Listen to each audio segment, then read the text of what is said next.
अस्सलाम वालेकुम। हकीकत न्यूज़ के साथ मसूद अचिकज़ई हाज़िर खिदमत हूँ। दोस्तों, जिस तरह आपको पता है कि 2 रोज़ पहले यानी जुमे के दिन जुमे की नमाज के वक्त न्यूजीलैंड के शहर क्राइस्ट चर्च में जिस सफाकाना अंदाज से जिस अंदाज से जिस एक शफाक तरीके से एक कातिल ने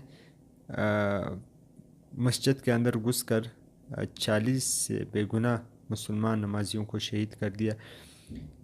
ये वाक़यात कोई नए नहीं हैं। ये हमारे सामने यूरोप में जारी मुसलमानों के ख़िलाफ़ जो उनकी ज़हनियत बना हुआ है, जो उनकी ज़हन है, ये हमारे लिए कोई अनोखा वाक़या नहीं है। इस तरह के पहले भी बहुत से वाक़यात हुए हैं। मैं समझता हूँ अगर यूरोप इंसानियत पे यकीन रखती है, यूरोप अगर ये कहते हैं कि हम पूरी दुनिया में ह्यूमैनिटी की बात करते हैं, इंसानियत की बात करते हैं, तो फिर इस तरह के वाक़यात का रोनमा होना, इस तरह के वाक़यात का सरेआम रोनमा होना, ये मुसलमानों के लिए बाइस तशवीश है और लम्हा फ़िक्रिया भी है।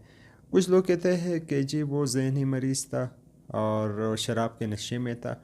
अब मैं कुछ सवालात करना चाहता हूँ। अगर ये शख्स वाकई ज़हनी मरीज़ था, पागल था, शराब के नशे में था, जो भी कुछ था, क्या उन्होंने 2-3 के बजाय 2-3 दर्जन मुसलमान कैसे मारे? नंबर 1। दूसरा, उन्होंने जुमे के दिन का इंतखाब कैसे किया? तीसरा, उन्होंने जुमे के नमाज का वक्त का इंतखाब कैसे किया? चौथा, वो सर पे वीडियो लगाकर एक एक चीज़ की रिकॉर्डिंग कर रहा था। क्या ये पागल इस तरह होते हैं? तो फिर ये सारे एक मंसूबाबंदी के तहत ये लोग करते हैं, एक मंसूबाबंदी के तहत ये लोग मुसलमानों का कत्लेआम करते हैं। ये वाक़यात हमारे सामने नहीं है। इससे पहले जो मुसलमानों के साथ इन लोगों ने बर्मा में किया है, जो कश्मीर में कर रहे हैं, जो अफ़गानिस्तान में कर रहे हैं, ये भी किसी के सामने ढकी छुपी बात नहीं है।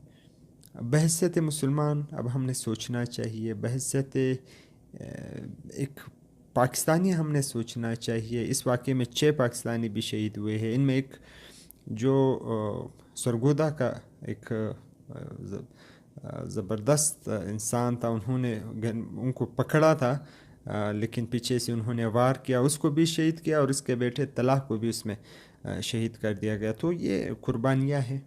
ये मुसलमानों की जो ये लोग नस्ल कशी कर रहे हैं, ये आज कोई नई बात नहीं है। इंशाल्लाह वो वक्त भी आएगा जब मुसलमान इत्तेहाद और इत्तेफाक में होंगे तो इन जैसे कुफार को शिकस्त होगी। तारीख़ गवाह है, मुसलमानों ने इस अज़ीम इनकलाब की खातिर इस पहले दौर में जब मुसलमान, तो ये लोग इनसे सीखते थे, मुसलमानों से सीखते थे। लेकिन जब आज हम नफाक में पड़ गए, हम तफरीक़ों में पड़ गए, हम इख्तिलाफ़ात में पड़ गए और हम एक दूसरे के दुश्मन बन गए, तो कुफार ने भी हमारे कमज़ोरियों से फ़ायदा उठाकर हमारे ख़िलाफ़ ये मनफियत कंडे शुरू कर दिए हैं। और अब बहैसियत मुसलमान हमने मुत्तहिद होना है, हमने जदोजहद करना है अपने हुकूक़ के बारे में, अपने राइट्स के बारे में। तो ये मेरा छोटा सा पैगाम था। इसको आगे ज़रूर शेयर करें, इसको आगे ज़रूर फैलाएं कि तमाम मुसलमान मुत्तहिद और मुत्तफ़िक़ रहे और कुफ़ार के जो जुल्म है, कुफ़ार के जो मज़ालिम हैं, इनके ख़िलाफ़ डट कर मुकाबला करें। शुक्रिया। Thank you.